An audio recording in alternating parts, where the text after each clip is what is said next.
Hey, I'm Kyle Idleman. I'm a pastor at Southeast Christian Church in Louisville, Kentucky. I'm also an author. The first book that I wrote was a book called Not a Fan, and really it was a very personal journey for me that I didn't want to share with other people.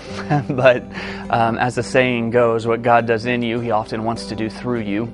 And that was true for Not a Fan. But the end of me is kind of a follow-up to Not a Fan in many ways, because it takes a fresh look at some of the familiar teachings of Christ, and it turns some things upside down for us. Maybe some things that we thought we understood, it allows us to look at it through a fresh lens. For example, Jesus says that the first will be last and the last will be first. Well, that's not really how we think of it. We think, the first are first and the last are last. Jesus says if you humble yourself, that you'll be exalted. But we don't tend to think that way. We think that the way that we're going to be exalted is if we're in the spotlight, if we're on the stage. And so at first you read it and you wonder, is that true? But then as you live it out, you see how Jesus, the one who knows us, the one who created us, how what He says is right, even if it doesn't feel right.